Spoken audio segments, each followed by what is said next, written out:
है कि जो लखनऊ सेशन हुआ इंडियन नेशनल कांग्रेस का 1916 में, इसमें पहला फैक्टर जो था या पहला जो टॉपिक है वो है readmission of extremist to the Congress. Lucknow session जो इंडियन नेशनल कांग्रेस का हुआ उसमें जो मॉडरेट थे वो प्रिसाइड कर रहे थे अंबिका चंद्र मजूमदार। उन्होंने फाइनली एडमिट किया कि एक्सट्रीमिस्ट जो हैं जिसको लीड कर रहे थे तिलक, उन लोगों को कांग्रेस में दोबारा शामिल किया जा रहा है।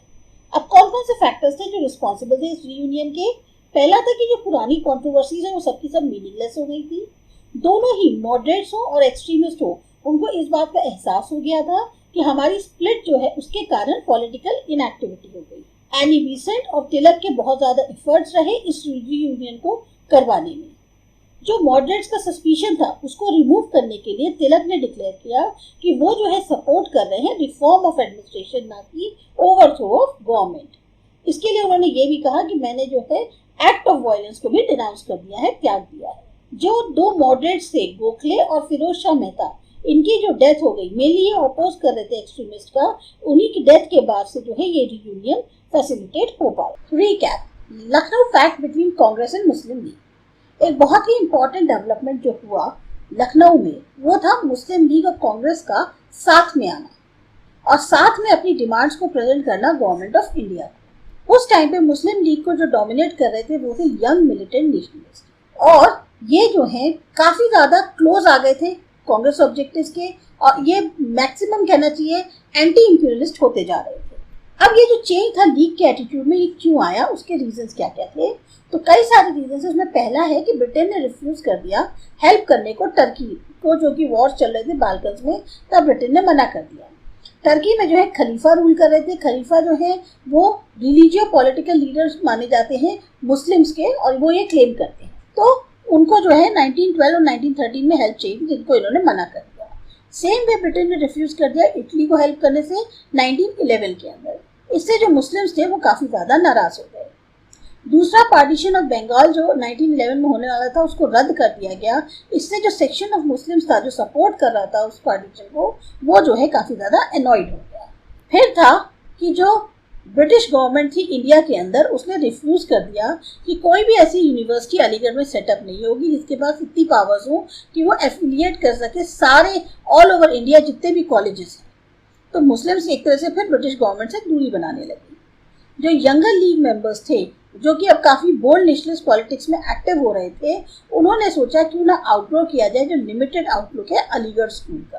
कैलकाटा सेशन जो हुआ मुस्लिम लीग का 1912 में, उसमें यह कमिट किया गया कि जो लीग है उसके मेंबर्स वर्क करेंगे और ग्रुप्स के साथ और सिस्टम ऑफ सेल्फ गवर्नमेंट के लिए जो कि सूट करता है इंडिया को, लेकिन कोई भी कॉन्फ्लिक्ट नहीं होनी चाहिए बेसिक ऑब्जेक्टिव्स को लेकर कि हमारे जो अपने इंटरेस्ट है इंडियन मुस्लिम्स के, उनको प्रोटेक्ट करना है, उनमें कोई कॉन्फ्लिक्ट नहीं होनी चाहिए। तो जो गोल थे सेल्फ गवर्नमेंट के वो काफी हद तक सिमिलर थे इनके कांग्रेस से। इस वजह से दोनों की साइड्स जो है वो क्लोजर आ गए। अब देखते हैं नेचर क्या था पैक्ट का। जो भी ये पैक्ट हुआ कांग्रेस और मुस्लिम लीग के बीच में, ये एक बहुत ही महत्वपूर्ण इवेंट माना जा सकता है नेशनल स्ट्रगल के लिए, जो कि फ्रीडम के लिए हो रहा था। लीग ने एग्री कर लिया कि वो अब प्रेजेंट करेगी जो जॉइंट कॉन्स्टिट्यूशनल डिमांड्स हैं कांग्रेस के साथ गवर्नमेंट को। कांग्रेस ने एक्सेप्ट किया कि ठीक है, मुस्लिम लीग की जो पोजीशन है एक तरफ सेपरेट इलेक्टोरेट्स को लेकर, वो तब तक जारी रहेगी जब तक कोई एक कम्युनिटी डिमांड नहीं करती है जॉइंट इलेक्टोरेट। जो मुस्लिम लीग थी या जो मुस्लिम्स थे उनको ग्रांट किया गया फिक्स प्रोपोर्शन ऑफ सीट्स का लेजिस्लेचर के अंदर, चाहे वो ऑल इंडिया या प्रोविंशियल लेवल पर। जॉइंट डिमांड्स अब इनकी क्या क्या थी कि गवर्नमेंट डिक्लेयर करे कि वो कन्फर करेगी सेल्फ गवर्नमेंट इंडियंस को अर्ली डेट। जो रिप्रेजेंटेटिव असेंबलीज हैं चाहे सेंट्रल या प्रोविंशियल लेवल पे हो, वो आगे एक्सपेंड करेंगी इलेक्टेड मेजोरिटी के साथ, और मोर पावर्स जो है वो उनको दी जाएंगी। जो टर्म है लेजिस्लेटिव काउंसिल का वो 5 साल होगा। सैलरीज जो secretary of state for India है उनकी को पे करी जाएगी वह ब्रिटिश ट्रेजरी से, ना कि इंडियन फंड से।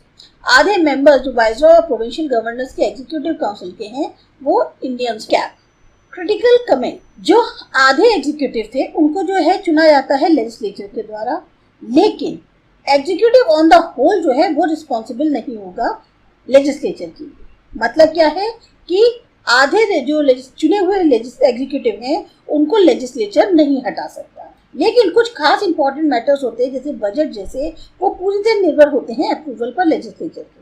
तो यहाँ एक कॉन्स्टिट्यूशनल डेडलॉक उत्पन्न होना लाजमी था। जो नेचर था एग्जीक्यूटिव लेजिस्लेचर रिलेशंस का, यही जो है कांग्रेस पूछ रही थी, मांग रही थी किसी भी जो स्कीम थी पोस्ट वॉर कॉन्स्टिट्यूशनल रिफॉर्म की, उसके अंदर जो लखनऊ पैक्ट की डिमांड्स थी वो जस्ट एक तरह से कह सकते हैं मिंटो मॉर्ले रिफॉर्म्स का एक्सपेंडेड वर्जन था। अब जहां एक तरफ एफर्ट्स जो हैं कांग्रेस और मुस्लिम लीग के कि एक वो जो है आगे आएंगे यूनाइटेड फ्रंट के जैसे, वो कहीं ना कहीं बहुत ही फार साइटेड था।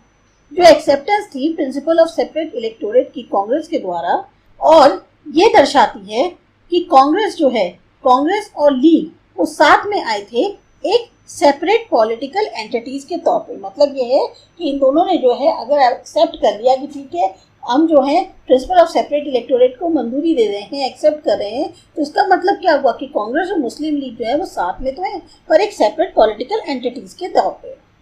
तो यहाँ हम इसको एक मेजर लैंडमार्क मान सकते हैं जो इवोल्यूशन हुआ टू नेशन थ्योरी का मुस्लिम लीग के द्वारा। जो लीडर्स थे दोनों ग्रुप्स के वो साथ में तो आए, पर एफर्ट्स इस चीज के लिए नहीं डाले गए कि जो मासेस हैं दोनों कम्युनिटीज की उनको भी साथ में लाया जाए, इस पर कोई कंसीडर नहीं किया गया। ये जो कंट्रोवर्शियल डिसीजन था एक्सेप्ट करना प्रिंसिपल ऑफ सेपरेट इलेक्टोरेट्स का, ये दर्शाता है कहीं ना कहीं एक सीरियस डिजायर कांग्रेस की तरफ से कि वो जो है प्रबलता जो है माइनॉरिटी के एक भय की उसको कम करना चाहते थे, मेजॉरिटी जो डोमिनेशन है उसको लेकर। दूसरी तरफ जो गवर्नमेंट है वो भी जो है उसने डिसाइड किया कि वो नेशनलिस्ट को जो है तसल्ली देगी अपनी इंटेंशन जो है डिक्लेयर करके कि ठीक है आगे आने वाले समय में वो भी जो है सेल्फ गवर्नमेंट ग्रांट करेगी इंडियंस को, जैसा कि मॉन्टेग अगस्त 1917 डिक्लेरेशन में बताया।